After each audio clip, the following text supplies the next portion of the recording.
بسم اللہ الرحمن الرحیم۔ اللہ تبارک و تعالیٰ نے انسان کو مخلوقات میں سب سے افضل اور اشرف بنایا ہے اور اس کو عقل کی روشنی اور اس کا نور عطا فرمایا ہے۔ یہ چیز انسان کو دوسرے جانوروں سے نمایاں کرتی ہے، ورنہ دوسری چیزوں میں زیادہ فرق نہیں ہے۔ کھانا پینا، خواہشات پوری کرنا، بیوی بچے، نسل کا چلنا، یہ جانوروں میں بھی پایا جاتا ہے۔ رہن سہن کے اعتبار سے انسان یہ کر لیتا ہے کہ اپنے عیش کے لیے عالیشان بنگلے بنا دیتا ہے، راحت دہ لباس پہنتا ہے، لذیذ چیزیں کھاتا ہے اور آرام دہ بستر بناتا اور خریدتا ہے۔ جانور اتنا تکلف نہیں کرتے، سادہ سا رہنے کے لیے، چاہے بل ہو، چاہے گھونسلہ ہو، چاہے کچھار ہو۔ رہن سہن کے اعتبار سے جانوروں میں دیکھیں تو چینٹیوں میں اتحاد اتفاق نظر آتا ہے، اور شہد کی مکھی کے اندر تو اللہ کی قدرت کے عجیب نمونے ہیں۔ ان میں سے ایک یہ ہے کہ وہ اپنے بادشاہ کے حکم کے تحت زندگی بسر کرتی ہیں، ان کا ایک اپنا نظام ہے۔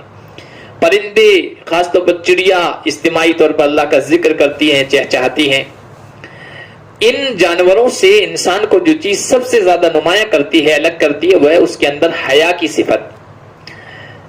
یہ انسان کو قدم قدم پر رب کی فرما برداری کرنے پر آمادہ کرتی ہے اور نامناسب کاموں سے بچاتی ہے، اور یہ انسانی تاریخ میں ہمیشہ پائی گئی ہے۔ سلسلہ انسانیت کے حرف آغاز سیدنا آدم علیہ السلام اور ان کی زوجہ نے جب منع کیے ہوئے درخت کو چکھ لیا، اللہ کی طرف سے ان کے ساتھ یہ معاملہ کیا گیا کہ ان کا جنتی پوشاک ان کی اتار دی گئی۔ فَطَفِقَا يَخْصِفَانِ عَلَيْهِمَا مِنْ وَرَقِ الْجَنَّةِ، قرآن بتاتا ہے کہ پھر اس کے نتیجے میں وہ جنت کے درختوں کے پتے لے کر اپنے جسم کے اعضاء کو، سطر کی جگہوں کو چھپانے لگے۔ گویا حیا یہ انسان کے مزاج میں داخل ہے۔ چنانچہ آپ دیکھیں تمام مذاہب نے حیا کی تعلیم دی ہے۔ تمام مذاہب نے انسانی جسم کو ڈھانپنے کے لیے شائستہ اچھے انداز کا لباس پہننے کی تعلیم دی ہے۔ مذہب اسلام زندگی گزارنے کا ایک مکمل نظام ہے، ایک اسلوب ہے۔ اس نے اپنے ماننے والوں کو حیا کی تعلیم دی ہے، اس لیے کہ حیا یہ معاشرے میں عریانی، ننگا پن، بے حیائی سے روکتی ہے، اور اسلام نے زنا سے منع کیا ہے۔ وَلَا تَقْرَبُوا الزِّنَا، نہ صرف زنا سے منع کیا ہے بلکہ زنا کے قریب مت جاؤ یہ حکم دیا ہے۔ یعنی اسلام نے کسی جرم کی بنیاد پر پیشہ چلایا ہے اور اس پر کلہاڑی چلائی، اس کو ختم کیا ہے۔ چنانچہ آپ دیکھیے کہ شراب اگر حرام کی گئی تو شراب بیچنے والے، خریدنے والے اور جس کے لیے خریدی گئی ہے ان سب پر روک لگائی گئی، ان سب پر لعنت کی گئی۔ اسی طرح سود کو اگر حرام قرار دیا گیا تو بہت سارے فاسد معاملات جس کی وجہ سے غلط طریقے سے انسان نفع حاصل کرتا ہے ان کو بھی حرام قرار دیا گیا۔ اسی طرح شرک کو اگر حرام قرار دیا گیا تو شرک کی طرف لے جانے والے تمام ذرائع، سورسز کو بند کرنے کی کوشش کی گئی ہے۔ یہی معاملہ زناکاری اور بدکاری کے ساتھ ہے کہ زنا سے منع کیا ہے تو زنا کی طرف لے جانے والی ساری چیزیں، کسی سے اجنبی سے ملنا، اس سے ملاقات کرنا، اس سے بات کرنا، شہوت کی نگاہ سے اس کو دیکھنا، شہوت کے انداز سے اس کو چھونا، ان سب سے منع کیا گیا۔ اور یہ بالکل تجربے کی بات ہے کہ زنا کی طرف لے جانے والی سب سے بڑی چیز بے پردگی ہے، بے حجابی ہے۔ اس لیے مذہب اسلام نے حجاب اور پردے کی تعلیم دی ہے۔ ابھی پردے کے احکام نازل نہیں ہوئے تھے کہ بخاری کی روایت ہے کہ جو پاکیزہ دل لوگ تھے ان کے دلوں میں یہ بات آ گئی تھی کہ پردے کا حکم آنا چاہیے۔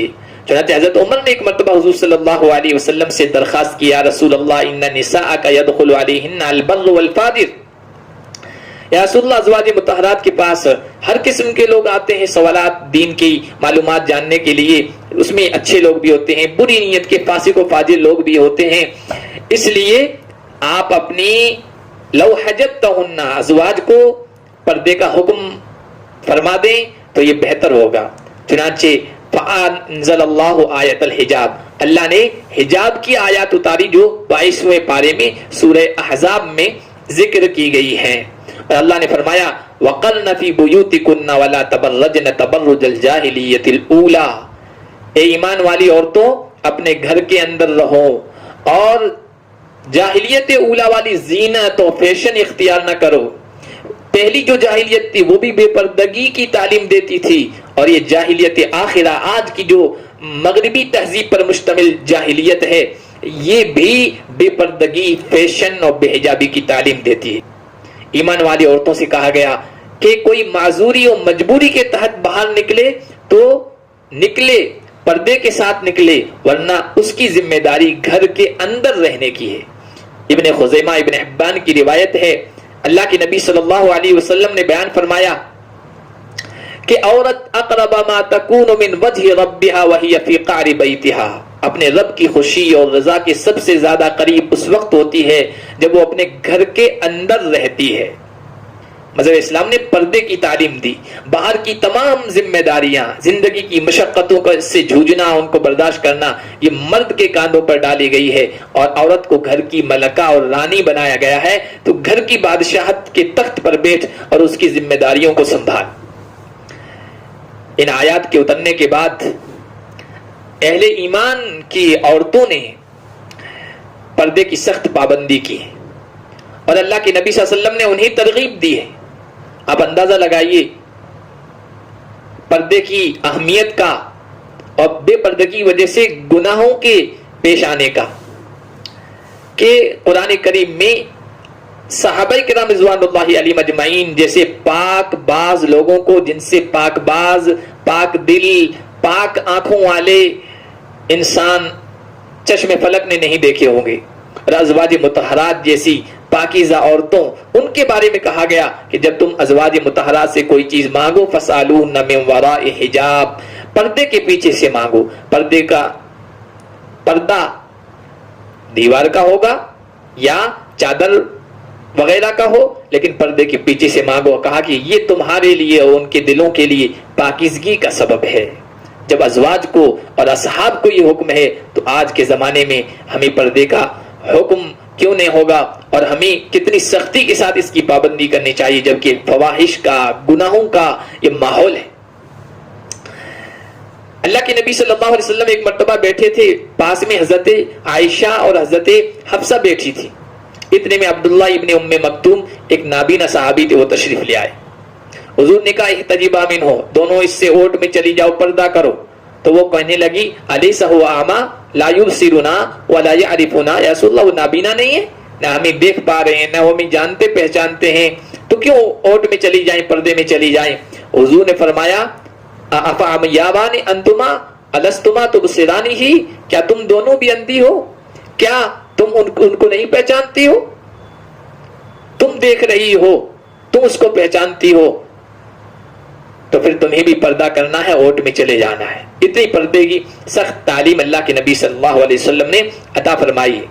ایک مرتبہ صحابہ کے درمیان ایک سوال کیا کہ ما خیر للمرأة, عورت کے لیے سب سے بہتر چیز کیا ہے؟ صحابہ خاموش رہے, انہوں نے کوئی جواب نہیں دیا. حضرت علی بیٹھے تھے, وہ فرماتے ہیں کہ اسی دوران مجھے گھر جانے کی ضرورت پیش آ گئی. میں اپنے گھر گیا, فاطمہ سے میں نے یہ سوال پوچھا کہ حضور نے یہ پوچھا ہے, اس کا کیا جواب ہے؟ تو حضرت فاطمہ نے کہا خیر لہن الا یرین الرجال ولا یرونہن, عورت کے لیے سب سے بہتر چیز یہ ہے کہ وہ اجنبی مردوں کو نہ دیکھیں اور نہ اجنبی مردوں کی نظر ان پر پڑے. حضرت علی نے جا کر حضور صلی اللہ علیہ وسلم سے کہا کہ فاطمہ نے اس کا یہ جواب دیا ہے. حضور نے خوش ہو کر فرمایا فاطمہ تو بضعۃ منی, فاطمہ میرے جگر کا ٹکڑا ہے. حضرت مفتی شفیع صاحب رحمۃ اللہ علیہ نے معارف القرآن, جو ان کی بہت مشہور تفسیر ہے, اس میں یہ واقعہ نقل فرمایا ہے. پردے کی اہمیت صحابیات کے نزدیک کتنی تھی, آپ اندازہ لگائیے کہ حضرت عائشہ کی روایت, ان کا ایک عمل حضرت امام احمد بن حنبل نے بیان کیا ہے کہ حضرت عائشہ فرمایا کرتی تھی کہ میں اپنے گھر میں, چونکہ ان کے کمرے ہی میں نبی پاک صلی اللہ علیہ وسلم اور حضرت ابو بکر اور حضرت عمر کی قبریں ہیں, تو میں کنت ادخل فی بیتی وانا واضع ثوبی, میں اپنے گھر میں چلی جاتی تھی, پردے کا زیادہ اہتمام نہیں کرتی تھی, گھر کے کمرے کے اندر پھرتے ہوئے کیوں میں کہا کرتی تھی اقول انہ زوجی و ابی، اس میں میرے والد ہیں، میرے شوہر ہیں، لیکن جب حضرت عمر شہید ہوئے اور آپ کو میرے گھر میں دفن کیا گیا تو میں اب گھر میں بغیر پردے کے، سر پر اوڑھنی رکھے بغیر نہیں جایا کرتی تھی۔ دین اسلام نے، ہماری شریعت نے بوڑھی عورتوں کو تھوڑی چھوٹ دی ہے پردے میں۔ قرآن میں کہا کہ وہ ایسی بوڑھی عورتیں جن کو نکاح میں اب رغبت نہیں ہے اور نہ لوگ ان کی طرف مائل ہو سکتے ہیں، اس عمر کو پہنچ گئی ہے، تو وہ ان اعضاء کو، جن اعضاء کو اپنے محرم قریبی رشتہ داروں کے سامنے ظاہر کر سکتی ہیں، اجنبی مردوں کے سامنے بھی ظاہر کر سکتی ہیں، بشرطے کہ فیشن نہ اختیار کریں۔ لیکن آگے فرمایا وَإِن يَسْتَعْفِفْنَ خَيْرٌ لَهُنَّ، اگر وہ یہ کرنے سے بچیں تو ان کے لیے اور بھی زیادہ بہتر ہے۔ چھوٹ دی ہے لیکن یہ بھی تعلیم دی ہے۔ اسے معلوم ہوا کہ پردے کی اہمیت اور زنا و بدکاری سے روکنے میں اس کا کیا کردار ہے۔ اور پوری دنیا میں دیکھ لیجیے، جہاں بے پردگی ہے، بے حیائی ہے، ننگا پن ہے، تو وہاں پر قریب کی رشتہ دار عورتیں بھی اپنے قریبی مردوں کے بدکاری سے، زناکاری سے اور غلط رویے سے محفوظ نہیں ہے۔ اور جہاں باقاعدہ اسلامی تعلیمات کی روشنی میں پردہ ہے، حجاب کا ماحول ہے اور حجاب کی فضا ہے، وہ الحمدللہ بہت حد تک زناکاری اور بدکاری کے فتنے سے اللہ تعالیٰ کی طرف سے حفاظت ہے۔